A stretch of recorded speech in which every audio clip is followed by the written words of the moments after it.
Hello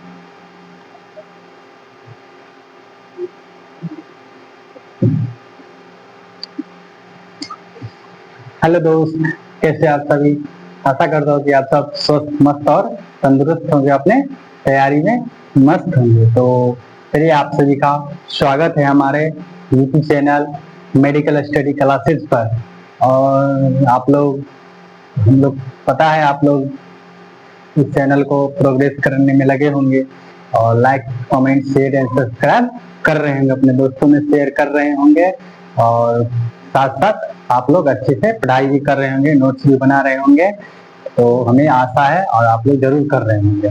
तो चलिए, आज का सेशन स्टार्ट करते हैं। आज का सेशन जो हम कल लास्ट क्लास में जो हम पढ़े थे, फार्माकोकाइनेटिक का हम पूरा स्टेप बाय स्टेप आपको बताए थे कि फार्माकोकाइनेटिक्स क्या होता है, जिसमें ड्रग्स का मूवमेंट होता है। जो हम लोग ड्रग्स खाए हैं उसका हमारे शरीर में, हमारा शरीर ड्रग्स के साथ क्या करता है, उसको कहाँ ले जाता है, कैसे ले जाता है, किस प्रोसेस से ले जाता है, उसके बारे में पढ़ रहे थे। पहले हम लोग पढ़ रहे लिए थे एब्जॉर्प्शन, जो स्मॉल इंटेस्टाइन में हमारा ड्रग्स का एब्जॉर्प्शन हो रहा था, वो हम लोग कल अच्छी तरह से पढ़ लिए। और फिर आज हम पढ़ेंगे मेटाबॉलिज्म, डिस्ट्रीब्यूशन और एक्सक्रीशन हम लोग आज खत्म करेंगे। तो मेटाबॉलिज्म हम लोग आज पढ़ेंगे, लीवर के बारे में पढ़ेंगे, लीवर में कैसे मेटाबॉलिज्म होता है।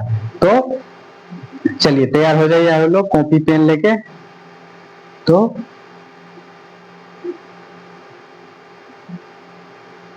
आप लोग को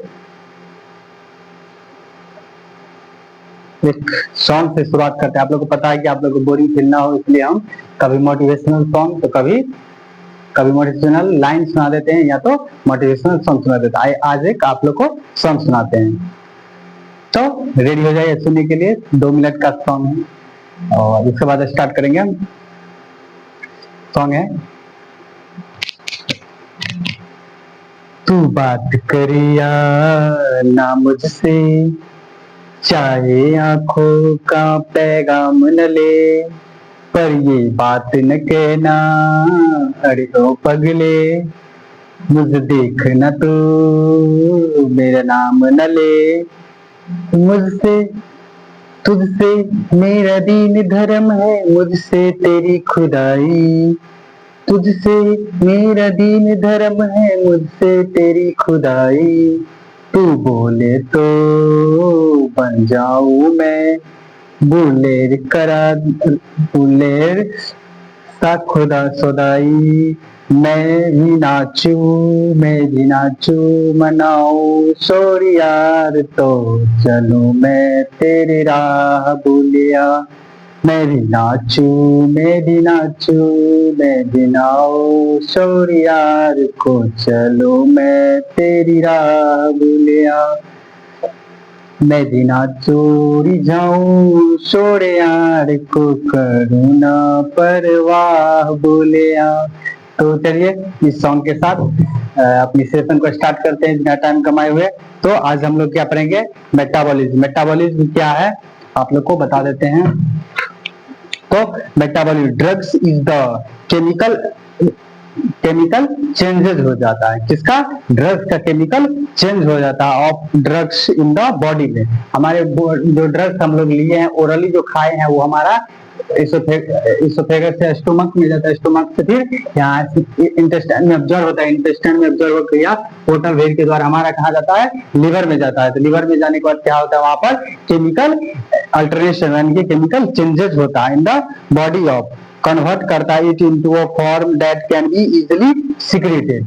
इस जो ड्रग्स हम लोग लिए हैं, उसको क्या करता है हमारा लीवर, उसको इस तरह से कन्वर्ट कर देता है कि वह टारगेट पे जाकर वर्क करता है। वर्क करने के बाद उस ड्रग्स का जो वेस्ट पार्ट बच जाता है, उसको यूरिन के द्वारा या स्टूल के द्वारा उसको हमारे शरीर से बाहर जाने के लायक उसको बना देता है। लीवर में ही उसको इतना मतलब ऐसा बना देता है उसको कि हमारे जो यूज होने लायक रहेगा वो अपना टारगेट पे जाकर वर्क करेगा।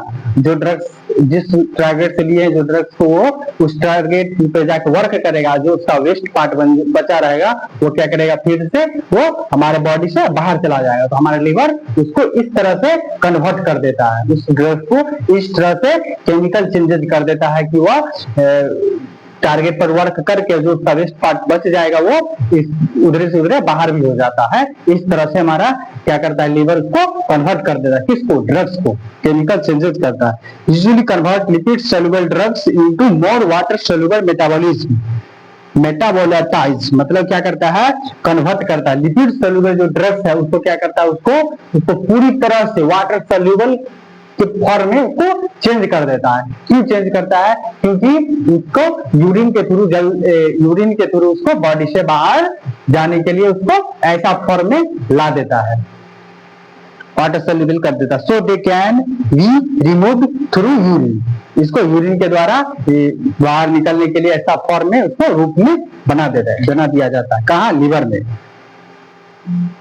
तो ये हमारा क्या है, पोर्टल वेन के द्वारा ही लीवर में हमारा ड्रग्स जा रहा है। क्या है, ड्रग्स है हमारा लीवर में एक इंजाइम होता है। इंजाइम कौन सा इंजाइम होता है, CYP440 एक इंजाइम है जो कि हमारे लीवर में रहता है।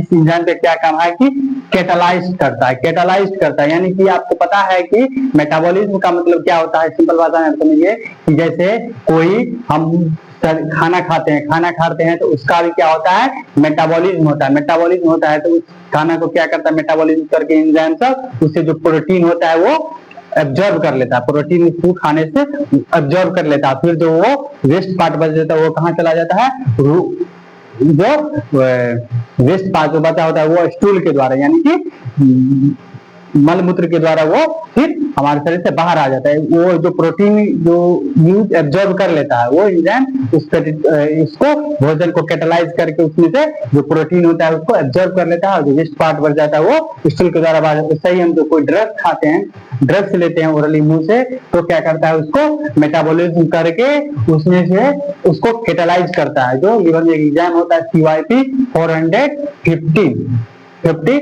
जो क्या करता है, ड्रग्स को कैटालाइज करता है, मतलब ब्रेक डाउन तोड़ता है, उसमें केमिकल रिएक्शन करता है। केमिकल रिएक्शन करने के बाद आपको बताए थे कल वाला क्लास में कि एंजाइम का काम है हमारे शरीर में केमिकल रिएक्शन को बढ़ा देना। क्या काम है हमारे एंजाइम में, हमारे शरीर का केमिकल रिएक्शन को बढ़ा देना। तो वहां पे केमिकल रिएक्शन करके इस एंजाइम के सहायता से उस ड्रग्स को कैटालाइज करता है, तोड़ता है, ब्रेक डाउन करता है, उसमें केमिकल रिएक्शन करता है, जिससे वह इस जो लिपिड सोल्यूबल था उसको कन्वर्ट कर देता है किसमें, वाटर सोल्यूबल में कन्वर्ट कर देता है। इसलिए क्योंकि जो सभी ड्रग्स आप टैबलेट खाते हैं तो उसका पूरा फॉर्म ही उस बीमारी के टारगेट पे वर्क नहीं करता है, कुछ उसका वेस्ट पार्ट भी होता है। टैबलेट के साथ कुछ वेस्ट पार्ट भी हमारे बॉडी में चला जाता है। तो वो क्या करता है, मेरा लीवर उसको वेस्ट पार्ट को डिस्ट्रॉय कर देता है और उसको कन्वर्ट कर देता है, वाटर सोल्यूबल सब्सटेंस में उसको कन्वर्ट कर देता है। जो ड्रग टारगेट पे वर्क करता है वो वर्क करता है, जो उसका वेस्ट पार्ट बच जाता है वो यूरिन के द्वारा हमारे बॉडी में से बाहर आ जाता है। तो हमारा लीवर वही करता है। तो जैसे यह ड्रग्स है, ये ड्रग्स जो कहाँ गया, लीवर में गया, लीवर में ये ड्रग्स किया, लीवर में क्या हुआ, वहां पे केमिकल मॉडिफिकेशन हुआ, वहां पे क्या हुआ, केमिकल चेंजेस हुआ, लीवर में क्या हुआ, चेंज हुआ। लीवर क्या किया, वो अपने मशीन में डाला, ड्रग्स को लीवर अपने मशीन में डाल के उसको रिएक्शन करवाया, एंजाइम से रिएक्शन कराने के बाद क्या हुआ, उसको मेटाबॉलिटाइज किया। मेटाबॉलिटाइज मतलब हुआ कि उसको कन्वर्ट किया, वाटर सोल्यूबल में कन्वर्ट किया, वाटर सोल्यूबल में कन्वर्ट किया, वो इजिली स्क्रीट आउट होगा। इसलिए किया हुआ उसको वाटर सोल्यूबल में, क्योंकि वो इजिली स्क्रीट आउट होगा हमारे बॉडी से। तो किसके द्वारा, किडनी में जो नेफ्रॉन रहता है, किडनी में नेफ्रॉन रहता है, उसके द्वारा वह यूरिन के रूप में हमारे शरीर से बाहर हो जाएगा। इसलिए इसको कहा। तो जब ये किडनी में जब ये जाता है, सॉरी लीवर में जब जाता है, तो उसमें दो फेज से केमिकल रिएक्शन होता है, दो फेज में केमिकल रिएक्शन होता है। वो हम समझते हैं कैसे होता है दो फेज में केमिकल रिएक्शन।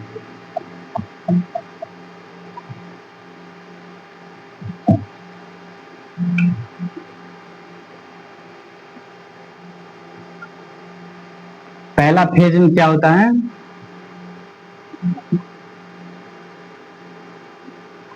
फेज फर्स्ट में क्या होता है कि उसमें ऑक्सीडेशन होता है,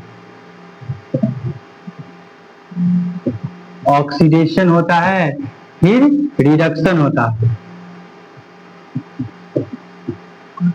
रिडक्शन होता है, उसके बाद हाइड्रोलिसिस होता है, हाइड्रोलिसिस।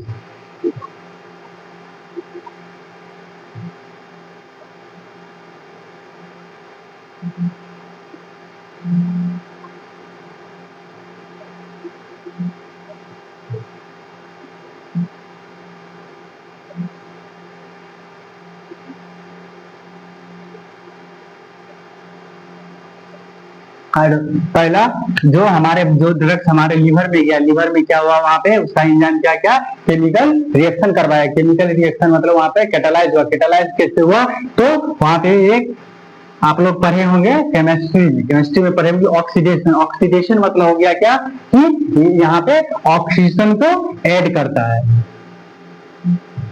ऑक्सीजन को ऐड करता है और यहाँ पे हाइड्रोजन को रिमूव होगा, हाइड्रोजन रिमूव होगा और ऑक्सीजन ऐड होगा। यहाँ पे पहला ऑक्सीडेशन में क्या हो गया, ऑक्सीडेशन में क्या होगा, वहां पे ऑक्सीजन से ड्रग से ऐड होगा, जो केमिकल रिएक्शन हो रहा है उसमें ऐड होगा, जुड़ेगा, और यहाँ पे क्या होगा, हाइड्रोजन जुड़ेगा, हाइड्रोजन ऐड होगा, यहाँ पर ऑक्सीजन ऐड हुआ, ऑक्सीजन ऐड हुआ और रिडक्शन में क्या हुआ, हाइड्रोजन ऐड हुआ। उसके बाद हाइड्रोलिसिस, हाइड्रोलिसिस मतलब क्या हुआ कि उसको पानी से इस तरह तोड़ा गया कि वह बहुत इतना तोड़ा गया उसको कि वह वाटर सोल्यूबल में कन्वर्ट हो गया, यहाँ पे तोड़ना, यहाँ पे ब्रेकडाउन हुआ।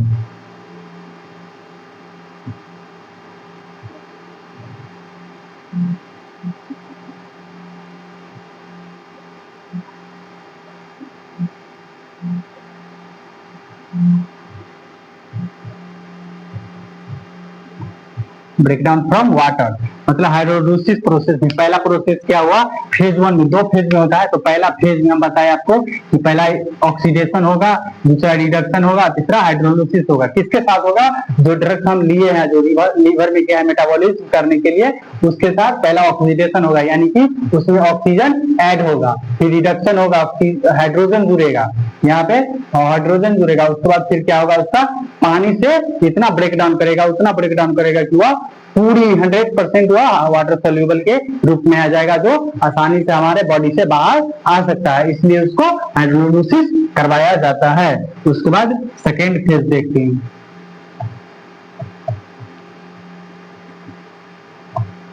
उसके बाद सेकेंड फेज क्या है,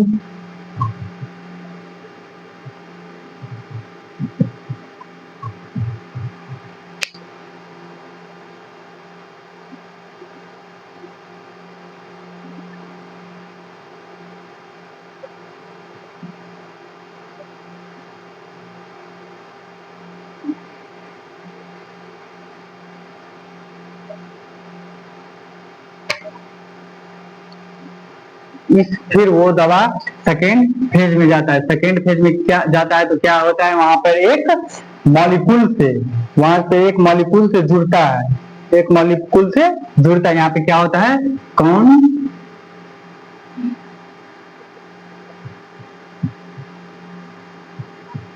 कॉन्जुगेशन होता है, कॉन्जुगेशन मतलब यहाँ पे जुड़ता है, जुड़ता है क्या चीज से जुड़ता है, एक बड़े मॉलिक्यूल से जुड़ता है।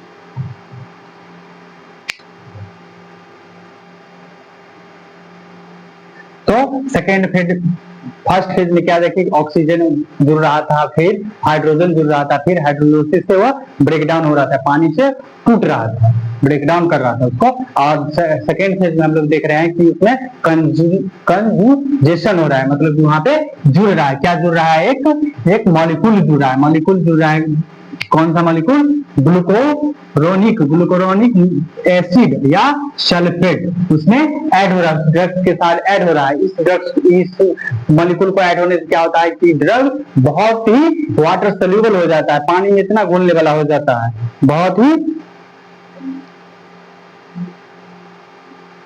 ही पानी में घुलने वाला यह ड्रग बन जाता है। अब यह दवा क्या होता है, पानी में घुलने लायक, वाटर सोल्यूबल, पूरी तरह से 100% पूरी तरह से वाटर सोल्यूबल हो जाता है यह ड्रग्स।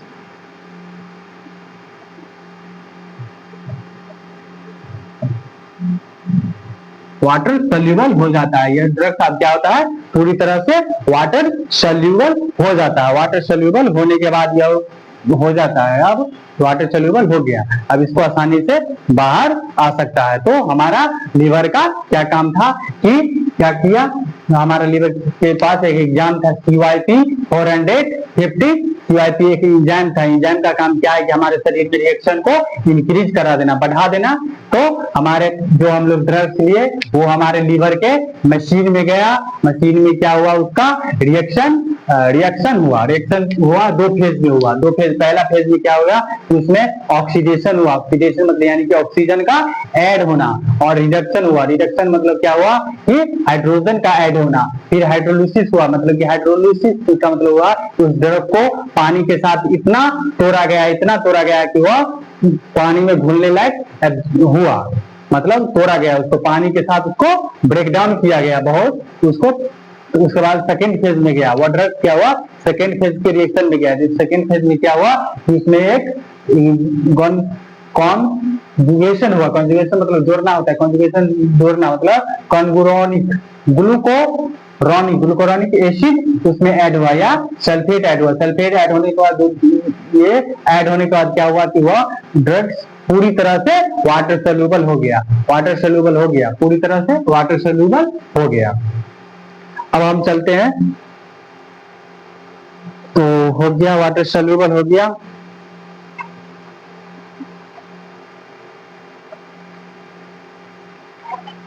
उसके बाद इसका देख लेते हैं, कुछ फैक्टर इफेक्टिंग देख लेते हैं मेटाबॉलिज्म का।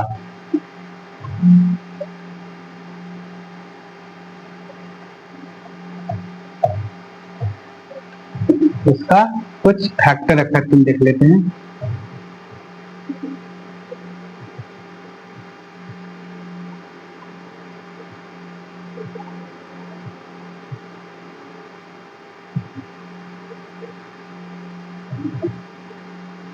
फैक्टर इफेक्टिव है, पहला आ जाएगा एफ्रॉन, पहला आ जाएगा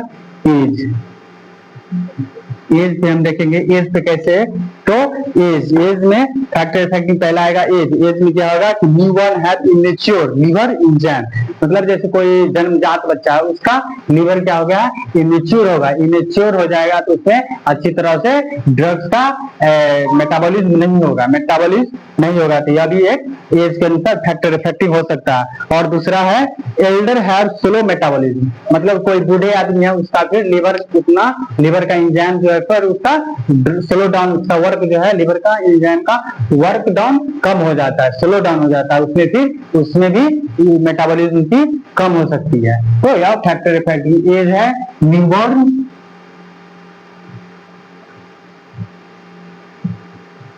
हो गया एंड एल्डरली मतलब बूढ़े लोग हो गया, उसमें फैक्टर इफेक्टिव को देखने पर हम तो बताए न्यूबॉर्न में उसका लीवर एंजाइम जो है क्या है, इमेच्योर है, और जो एल्डर बूढ़े हैं उसमें क्या है, उसका एंजाइम का जो उसका कैपेसिटी हो गया एंजाइम का, लीवर के एंजाइम का स्लो हो गया, तो उससे भी फैक्टर इफेक्टिव देखने को मिलेगा। उसके बाद liver disease,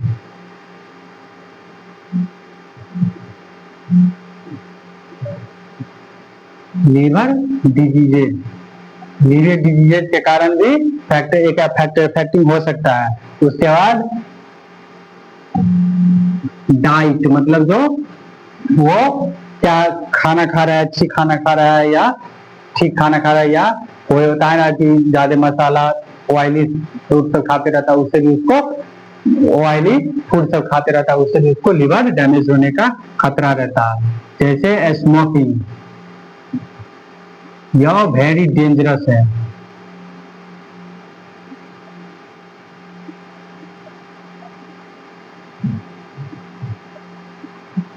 smoking is very dangerous for your health, तो स्मोकिंग नहीं करना है। उसके बाद अल्कोहल, कोई अल्कोहल जैसे शराब पी रहा है,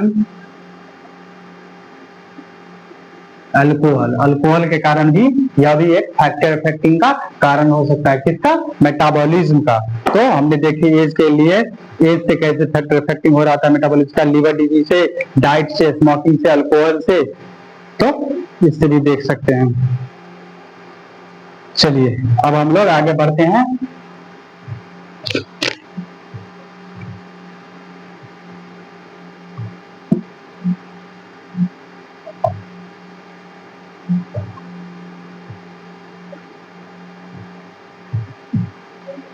अब हम लोग चल रहे हैं ड्रग्स का डिस्ट्रीब्यूशन। तीसरा है, हम लोग क्या पढ़ रहे हैं यहाँ पे, मेटाबॉलिज्म खत्म हो गया, एब्जॉर्प्शन मेटाबॉलिज्म पढ़ लिया, और डिस्ट्रीब्यूशन पढ़ रहे हैं।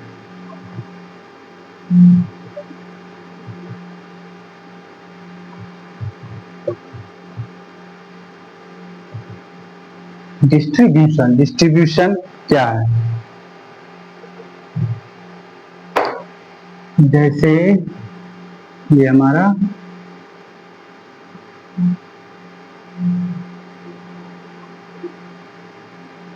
लीवर है, लीवर से क्या हो रहा था, सिस्टमेटिक सर्कुलेशन में हमारा ड्रग्स जा रहा था। ये क्या हुआ, लीवर हुआ ही सिस्टमेटिक सर्कुलेशन।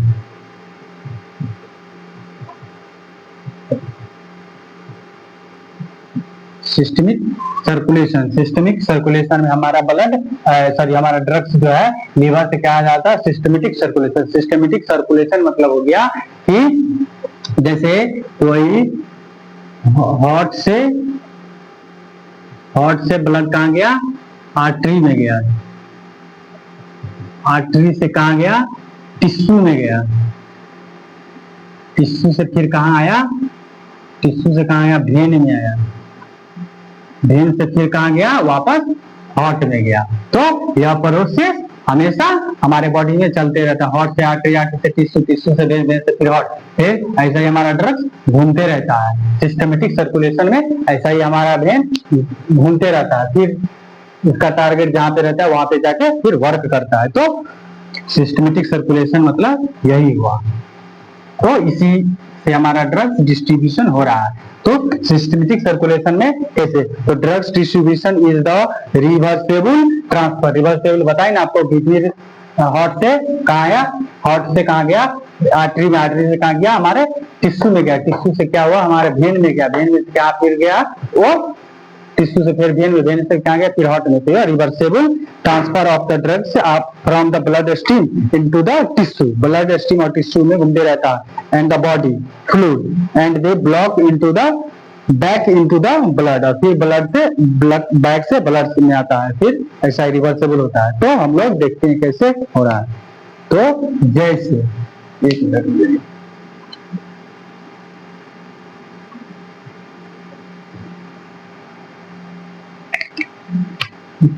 यह लीवर है,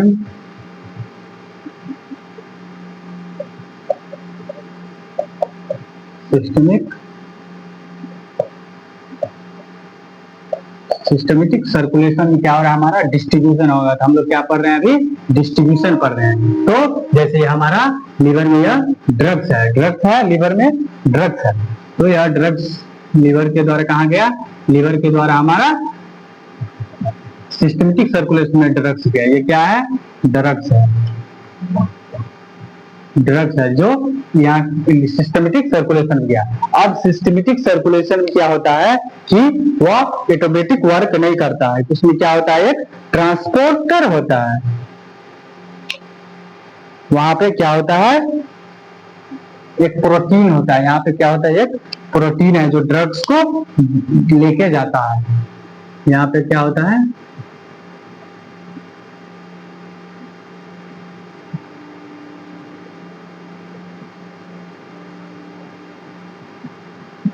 एल्ब्यूमिन प्रोटीन होता है जो हमारे सिस्टमेटिक सर्कुलेशन में, जो हमारे लीवर से जो ड्रग्स गया तो हमारा सिस्टमेटिक सर्कुलेशन में क्या होता है कि एक एल्ब्यूमिन एक प्रोटीन होता है, एल्ब्यूमिन एक प्रोटीन होता है। प्रोटीन क्या करता है कि ये एल्ब्यूमिन है, ये एल्ब्यूमिन है, ये एल्ब्यूमिन है, और ये क्या करता है, जो ड्रग सिस्टमेटिक सर्कुलेशन में गया उसको यह बाइंड कर लेता है, यह अपने पकड़ लेता है। उसके बाद क्या करता है, यह फिर आगे की ओर भेजता है। आगे की ओर कहा, यानी कि सेल में, यानी कि कहा इसको भेजता है, सेल में भेजता है। जैसे ऐसे पकड़ा, फिर इसको ऐसे भी पकड़ सकते, जैसे पकड़ा, जिस शेप में पकड़ा है वैसे पकड़ के इसको क्या करता है, इसको ट्रांसफर करता है। ट्रांसफर कहाँ करता है, जैसे ये हमारा क्या हो गया, एल्ब्यूमिन प्रोटीन हो गया, एल्ब्यूमिन प्रोटीन हो गया। ये हमारा क्या है, ड्रग्स है जो सिस्टमेटिक सर्कुलेशन में एल्ब्यूमिन प्रोटीन या जो ड्रग्स को पकड़ रहा था, पकड़ के ये क्या करता है, ये एल्ब्यूमिन प्रोटीन क्या करता है, इसको कहाँ भेज देता है, हमारे सेल में भेज देता है। क्या करता है, इसको सेल में भेज देता है।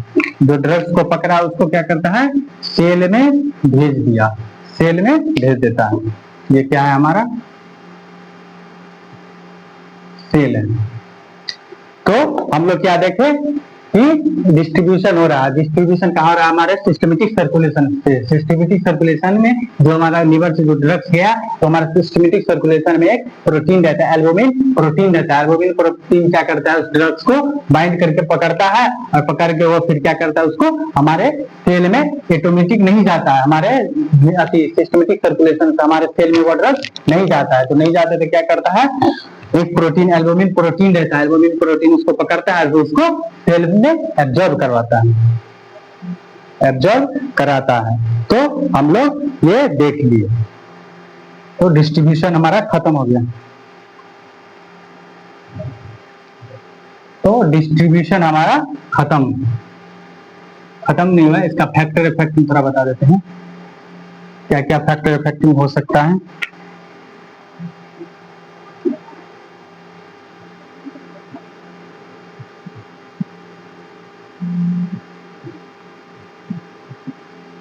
फैक्टर इफेक्टिंग हम लोग देखते हैं। फैक्टर इफेक्टिंग में क्या क्या हो सकता है, जैसे हो गया कार्डियक आउटपुट। कार्डियक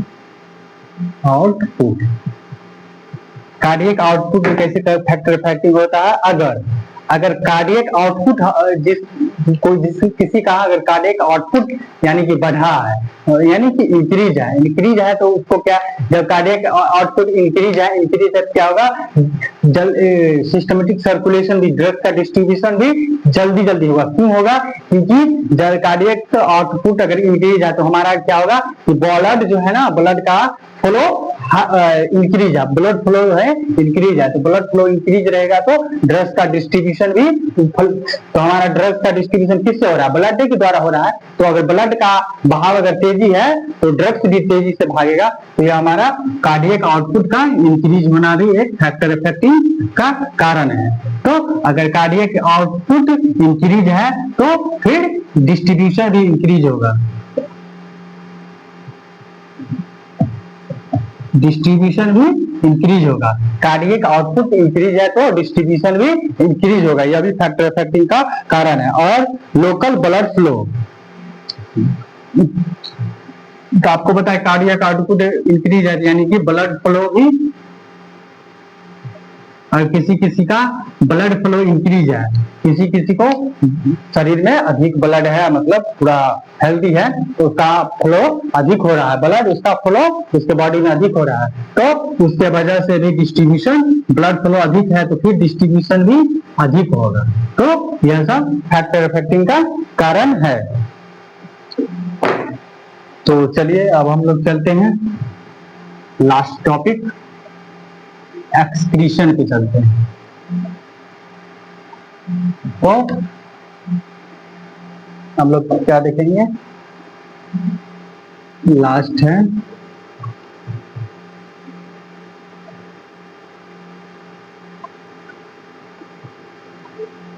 एक्सक्रीशन देखेंगे।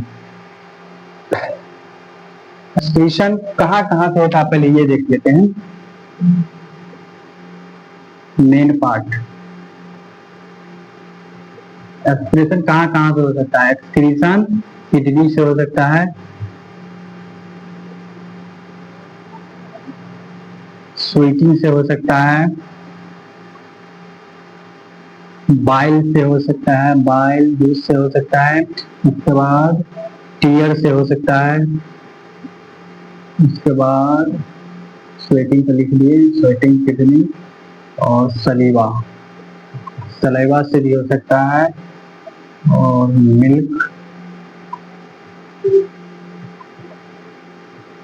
ब्रेस्ट मिल्क से भी हो सकता है। तो यह क्या है, मेन पार्ट है जिससे हमारा ड्रग्स का एक्सक्रीशन हो सकता है। तो मेन पार्ट कौन सा है, किडनी। मेन पार्ट तो किडनी है, और उसके बाद स्वीटिंग पसीना से भी ड्रग्स बाहर आता है, और बाइल से भी बाहर आ सकता है, और टीयर आंसू से भी बाहर आ सकता है ड्रग्स, और सलेवा से भी, और माँ के जो ब्रेस्ट मिल्क है उससे भी ड्रग्स बाहर आता है। तो यह सब मेन पार्ट हो गया। अब कैसे आता है वो हम देखते हैं। तो drugs excretion is the process by which a drugs और its metabolites are removed from the body. तो मेटाबोलाइट्स मतलब बताए थे, मेटाबोलाइट्स हमारा कहाँ हो रहा था, लीवर में हो रहा था। लीवर में मेटाबोलाइट्स होने का मतलब हो रहा था कि जो लिपिड सोल्यूबल ड्रग था उसको वाटर सोल्यूबल में रिएक्शन के द्वारा चेंज कर रहा था, जिससे वो हमारे शरीर से बाहर आसानी से आ सकता था। तो हम लोग देख, तो यही एक्सक्रीशन है। जैसे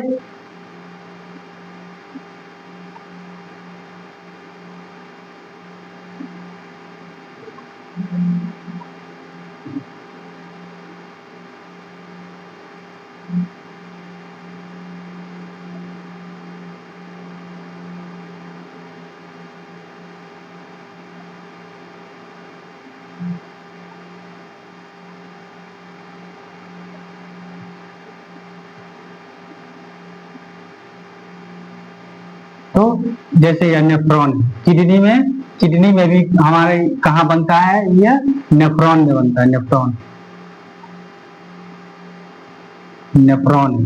नेफ्रॉन में यह क्या है, बोमेन कैप्सूल है, और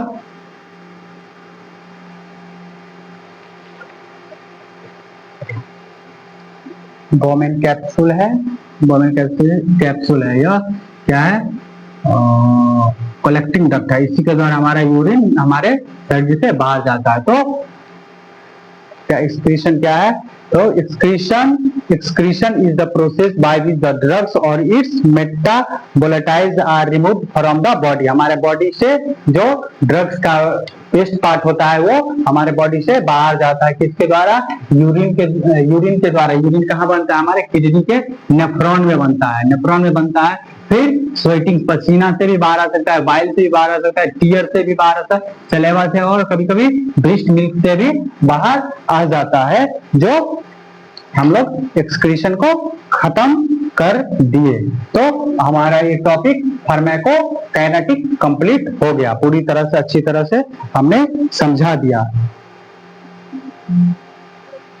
इसका कुछ फैक्टर इफेक्टिंग देख लेते हैं एक्सक्रीशन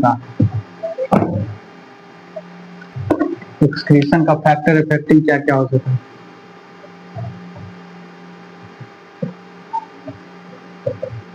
फैक्टर इफेक्टिंग क्या क्या हो सकता है, तो फैक्टर इफेक्टिंग में पहला आ जाएगा कि किडनी फंक्शन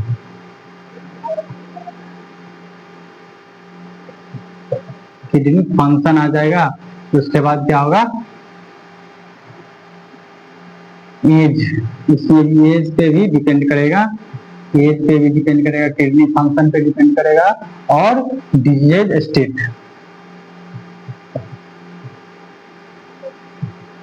डिजीजेज मतलब किडनी फंक्शन, बोलता है ना कि किसी का एक किडनी खराब हो गया है तो उसमें भी फिर एक्सक्रीशन का स्लो होने का चांस रहता है, तो यह फैक्टर अफेक्टिंग हो सकता है। एज, जैसे आपको बताए थे पिछले कि एज जैसे चाइल्ड इनफेंट मतलब जो जन्मजात बच्चा हो उसका किडनी डेवलप नहीं, उसका डेवलप नहीं रहता है तो उसके लिए यह ड्रग्स का एक्सक्रीशन का फैक्टर अफेक्टिंग हो सकता है। और एज बताया, और डिजीजेज मतलब कोई बीमारी के कारण भी हो सकता है, और किडनी का फंक्शन, किडनी कैसे वर्क करता है वो भी फैक्टर अफेक्टिंग का कारण हो सकता है।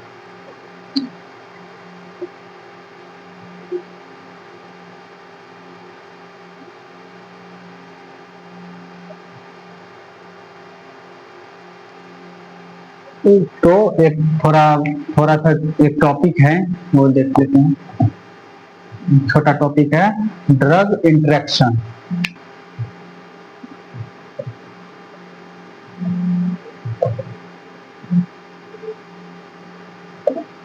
ड्रग इंटरेक्शन क्या है कि ड्रग इंटरेक्शन ऑकर जब इफेक्ट ऑफ वन ड्रग, एक ड्रग का इफेक्ट जो अल्टर्ड होता है, मतलब अल्टर्ड मतलब हो गया कि कभी होना कभी न होना, by the presence of another drug, किसी दूसरे ड्रग के प्रेजेंस में किसी एक ड्रग का फंक्शन जो है क्या होता है उसका इंटरेक्शन, उसका इफेक्ट जो उस ड्रग का इफेक्ट जो अल्टर्ड हो जाता है तो उसको हम कहते हैं, क्या कहते हैं उसको, ड्रग्स इंटरेक्शन करते हैं। ड्रग इंटरेक्शन का 3 इफेक्ट हो सकता है।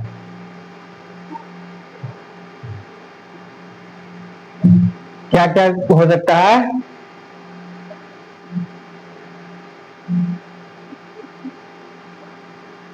या तो डिक्रीज हो जाएगा action of drug,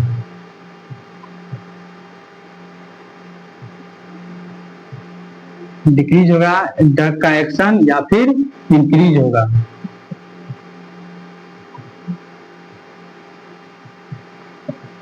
action of drug, या तो एडवर्स इफेक्ट हो सकता है।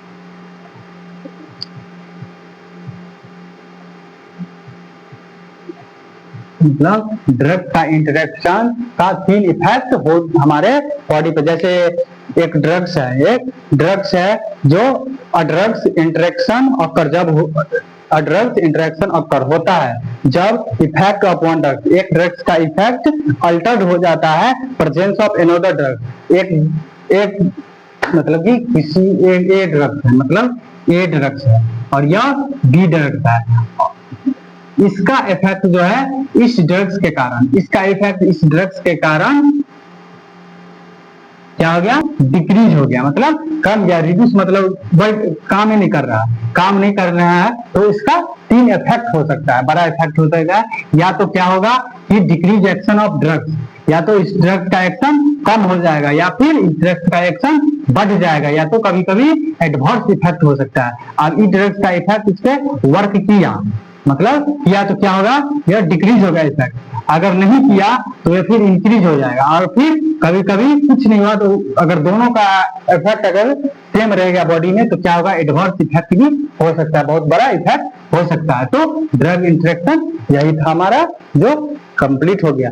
और आज बता देते हैं कि इस चैप्टर में लगभग 1 क्लास आप लोग का और होगा, 1 या 2 क्लास और होगा, उसके बाद मेरा इंट्रोडक्शन चैप्टर कंप्लीट हो जाएगा आप लोग का बहुत अच्छा से। उसके बाद आपका एक टेस्ट होगा जो हमारे क्यूज टेलीग्राम चैनल पे होगा, आप लोग सॉरी क्यूज व्हाट्सएप चैनल पे होगा, आप लोग जुड़ जाइएगा वहां से। और फिर एक क्लास हम लेंगे तो जिसमें पूरा रिवीजन करवाएंगे, वो क्लास अगर होगा तो हम लाइव आएंगे यूट्यूब पे, संडे को आएंगे, जिस दिन सबका छुट्टी रहता है कॉलेज में उस दिन हम आएंगे लाइव, और पूरी रिवीजन आपको जिसको डाउट होगा वो डाउट पूछ सकते हैं और हम रिवीजन करवा देंगे, आपको पूरी रिवीजन करवा देंगे। तो चलिए आज का क्लास हम यहीं तक रखते हैं, और तो जाते जाते आप लोग को एक गाना और सुना देता है। पता है आप लोग को कि लास्ट में भी और शुरू में भी आप लोग को सुनाते हैं, तो आज दोनों टाइम सॉन्ग ही सुना दिए हैं। तो ठीक है, हम गाना सुना रहे हैं, आप लोग ध्यान से सुनिएगा। 1 मिनट मुझे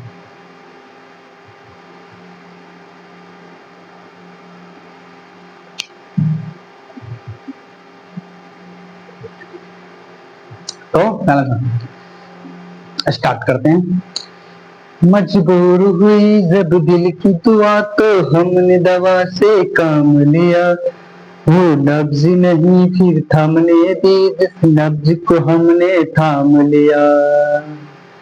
दीवार है जो किस धर्म का है हमसे न कभी ये भेद हुआ, सरहद पे जो वर्दी खाती थी अब उसका रंग सफेद हुआ।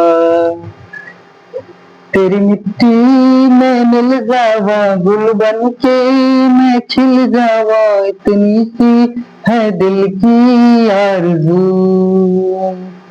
तेरी नदियों में बह जावा तेरी खेतों में लहरावा, इतनी सी है दिल की आरज़ू।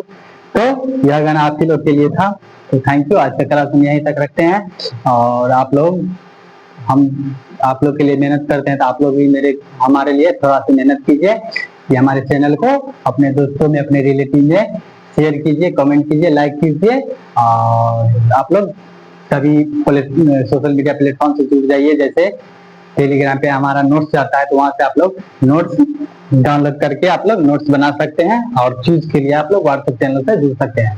तो आप लोग के पे आता है, आप लोग जरूर कीजिएगा। तो चलिए ठीक है, हम रखते हैं आज का क्लास यहीं तक और मिलते हैं नेक्स्ट क्लास में। Thank you, good bye, see nice day, have a nice day. अपना ख्याल रखिए, अपनों का ख्याल रखिए। Thank you, bye.